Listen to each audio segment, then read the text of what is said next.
नमस्कार. भूमिशिल्प डिजिटल वतीनं पुन्हा एकदा आपलं हार्दिक स्वागत. सातारा नगर परिषदेच्या निवडणुकीच्या निमित्तानं आपण उमेदवारांशी संवाद साधण्याचा उपक्रम हाती घेतलेला आहे आणि त्याच्यामध्ये अनेक आपल्या उमेदवारांशी आपण संवाद साधतोय. अर्थातच त्याला आपला चांगला प्रतिसाद मिळतोय. त्या प्रभागामध्ये सुद्धा आम्हाला अनेक लोकांनी फोन करून सांगतात की बाबा त्या निमित्तानं आम्हाला त्या उमेदवाराची नेमकी काय विचार प्रक्रिया आहे किंवा विकासाच्या दृष्टिकोनातून त्यांच्या मनामध्ये कुठले विचार आहेत, त्यांचं नेमकं व्हिजन काय आहे, तर हे आम्हाला समजते निश्चितपणानं. कारण प्रत्यक्ष ज्या वेळेला संवाद होतो त्यावेळेला बऱ्याच गोष्टी क्लिअर होत असतात. प्रत्येकजण काहीतरी पत्रक घेऊन देतोय, प्रत्येक पत्रक वाटतोय, भाषणं होत आहेत, पण तरीसुद्धा एक ज्याला आपण आपल्या हातामध्ये, कारण आता मोबाईलवरतीच हे तुमच्या समोर येणार आहेत, म्हणजे उद्यासुद्धा तुम्ही प्रतिका म्हणजे आबांची जी काही मुलाखत आहे ती तुमच्या मोबाईलमध्ये पाहणार आहात. त्यामुळं निश्चितपणाने एक जवळीकही त्यातनं एक चांगल्या पद्धतीनं निर्माण होते.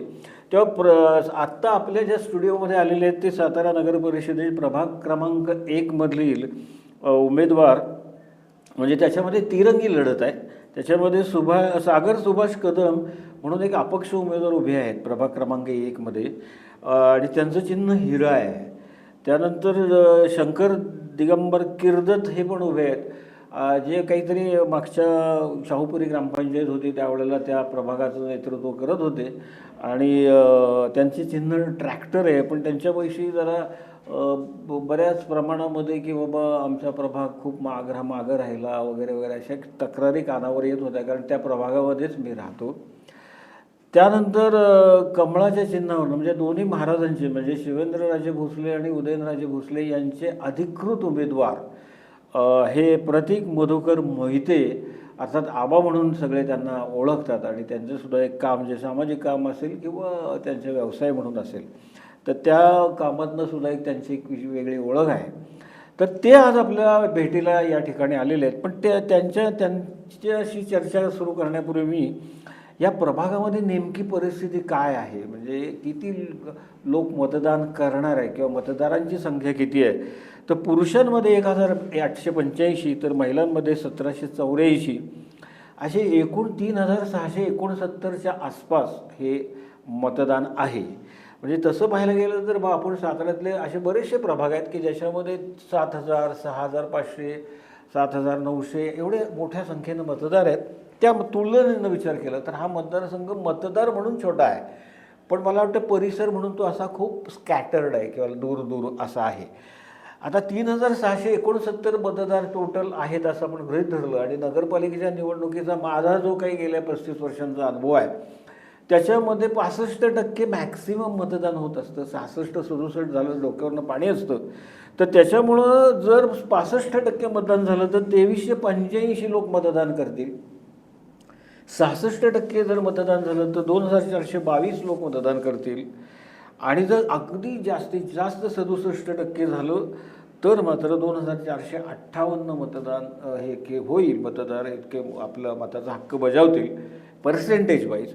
आणि ह्याचा जर विचार केला तर साधारण 1250 ते 1300ची ज्या उमेदवाराकडं मताचा गठ्ठा आहे किंवा मतांचा संचय आहे, मिनिमम 1300 प्लस असेल तर उत्तमच, तर त्या उमेदवाराचा प्रभाग क्रमांक 1 मधला जो विजय आहे तो निश्चित होईल असं आपण आत्ता ढोबळमानाने म्हणू शकतो.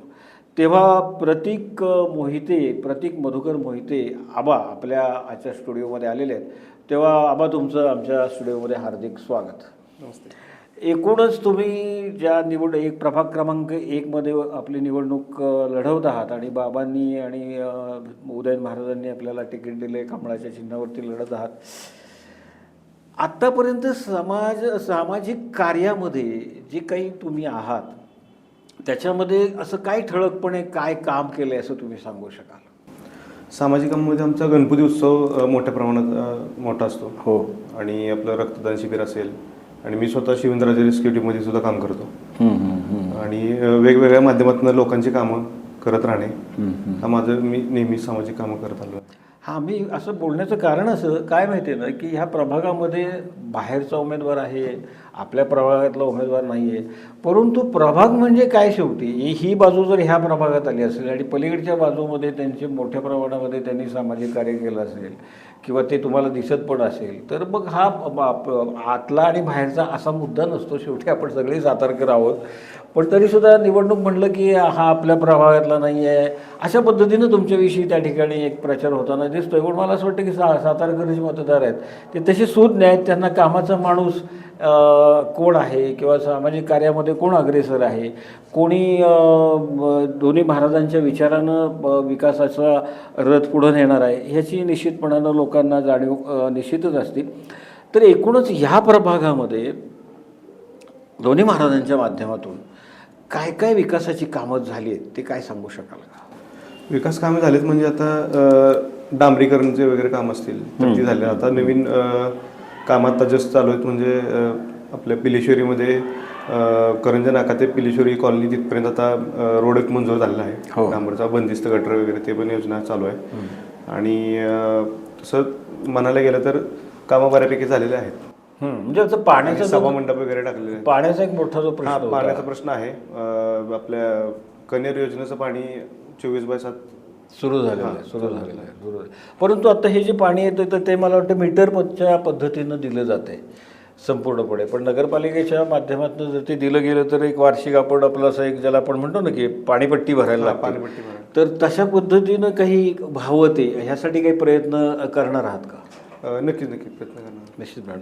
आणि त्याबरोबरीनं आपलं आता या प्रभागाच्या दृष्टिकोनातनं जर विचार केला तर विकासाच्या कोणती कामं किंवा एक ज्याला आपण म्हणतो ना व्हिजन डॉक्युमेंट असं किंवा हे मी करणार आहे, तर ते काय सांगू शकाल? बऱ्यापैकी माझं विजन तर असंच राहील की आता बिल्डिंग लाईन वगैरे वाढते आहे हो त्या साईडला.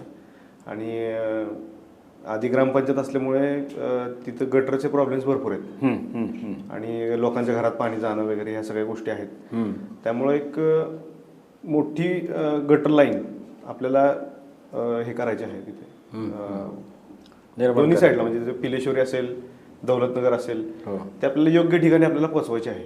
तर ती काही पोहोचलेली नाही असं मला वाटतं. त्यानंतर भूविकास बँकेपासूनचा रानमाळा रस्ता तो जो आहे त्याचं पण एक जरा ते आता महाराज साहेबांच्या ह्याच्यातून मंजूर झालेला आहे. कॉन्क्रिटीकरण रोड पूर्ण रिंग रोड आपल्या त्या ठिकाणी जाणार आहे तिथून आणि खाली नदीवरती पण ब्रिज महाराज साहेबांनी मंजूर केलेला आहे. जवळजवळ 40 कोटीचा ब्रिज तो आहे आणि तो सरळ यशोदा कॉलेजची हो तो मंजूर झाला आहे. आणि मला वाटतं नवीन पण तो रस्ता 45 फुटी साधारणपणे मला वाटतं त्या कॅनॉलपासून तो पुढे जाणार आहे संपूर्णपणे रानमाळा वगैरे तो रस्ता पूर्ण ते कॉन्क्रिटीकरण होणार आहे.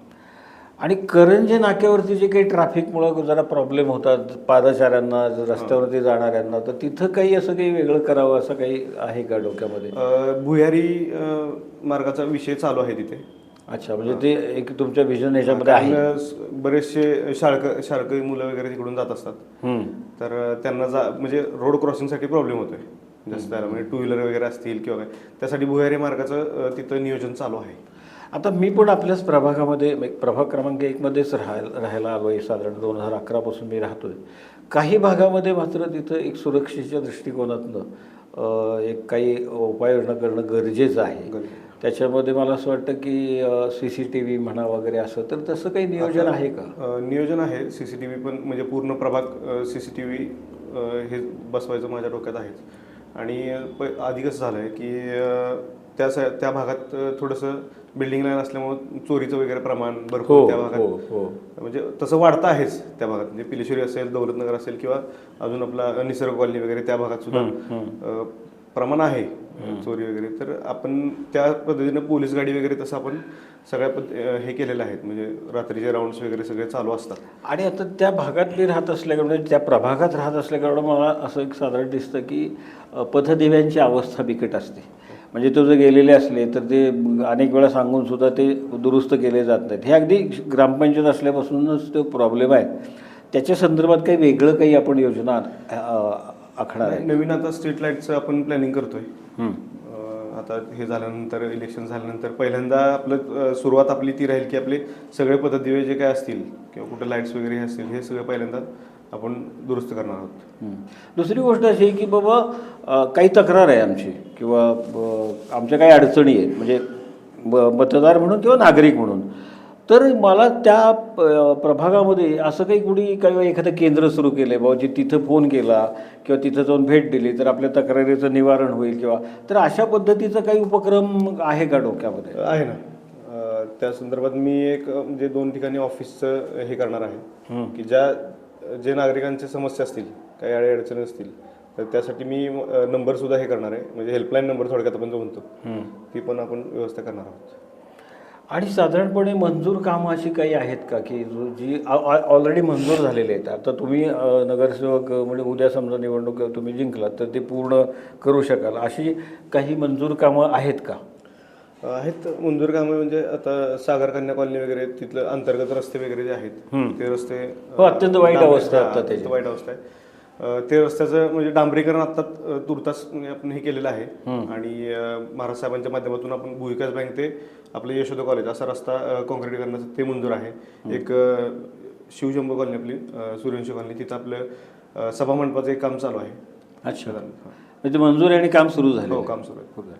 तेव्हा आपण जर ह्या प्रभागाचा विचार जर केला तर जो काही एक आक्षेप घेतला जातो की बाबा प्रभागामधले आपल्या प्रभागामधले नाही आहेत वगैरे, परंतु मला असं वाटतं की शिवेंद्रराजे भोसले असतील किंवा उदयनराजे भोसले असतील, त्यांनी ज्या वेळेला उमेदवारी ह्या प्रभागामध्ये प्रतीक आबा मोहिते यांना दिली, तर याचा अर्थ निश्चितपणानं त्यांच्याकडून काही वेगळ्या अपेक्षा त्यांच्याही असणार किंवा कामाचा माणूस आपण दिला पाहिजे. गेली 15 वर्षे बाबा त्या ठिकाणी एकच माणूस समजा काही प्रतिनिधित्व करतो आहे, तर त्यांच्या माध्यमातून झालं किंवा नाही झालं हा मुद्दा नाही, पण एक नवीन चेहरा दिला पाहिजे. थोडक्यात झेन जी म्हणू अलीकडच्या काळामध्ये तशा तरुण तडफदार उमेदवार असेल तर कामामध्ये सुद्धा विकासामध्ये एक उमेदीनं काम करतो, तर असा एक विचार त्याच्या मागे असावा असं एक वाटतं. प्रतीक मोहिते आबा, मला तुम्ही तुमच्या मतदारांना जाता जाता काय आवाहन कराल? नाही, आव्हान हेच राहील की फक्त मी कुठलं, आमच्या घरी काय आधी राजकीय कुठली पार्श्वभूमी नाही आहे किंवा आमच्या घरात कुठला राजकीय मोठा नेते आहेत किंवा काय असं काही नाही आहे. आणि महाराज साहेबांनी मला संधी दिली, दोन्ही महाराजांनी मला संधी दिली, भारतीय जनता पार्टीने मला संधी दिली, पण मी त्या संधीचं नक्की सोनं करेन. आणि मी कुठल्या कोणावरती टीका करत नाही किंवा काय नाही. विरोधक माझ्यावरती भरपूर काय बोलत असतील, पण मी काय त्या गोष्टीकडे जास्त लक्ष देत नाही. आणि माझं फक्त एवढंच म्हणणं आहे की जे महाराज साहेबांच्या डोक्यात जे विजन आहे आत्ता की डेव्हलपमेंट वगैरे ह्या सगळ्या गोष्टी झाल्या पाहिजेत, त्या माध्यमातून महाराज साहेबांनी मला संधी दिलेली आहे. आणि त्या संधीचं मी नक्की सोनं करणार. आणि ज्या महाराज साहेबांच्या योजना आहेत, जे काँक्रीटीकरण रस्ते असेल वगैरे सगळं, म्हणजे ज्या विकासात्मक जे धोरणं आहेत जे राबवतात भारतीय जनता पार्टी आणि महाराज साहेब दोन्ही सुद्धा, तर ते मी लोकांपर्यंत पोहोचवायचं फक्त माझं काम राहील. निश्चितपणानं. तेव्हा प्रतीक मोहिते आबा त्यांचं चिन्ह जे आहे ते आपल्याला सर्वांना अर्थातच माहिती आहे की कमळ चिन्हावरती ते निवडणूक लढवत आहेत, तर त्याच्यामुळं आज अगदी हेक्टिक शेड्यूल असताना किंवा वेळ नसताना सुद्धा आमच्या विनंतीला मान देऊन आबा या ठिकाणी आले आणि त्यांनी आपले जो विचार आहेत की ते मांडलेले आहेत, तर त्याबद्दल मी भूमिशिल्प डिजिटलच्या वतीनं त्यांचे मनापासून आभार मानतो आणि त्यांना या निवडणुकीला विजयासाठी हार्दिक शुभेच्छा देतो. धन्यवाद.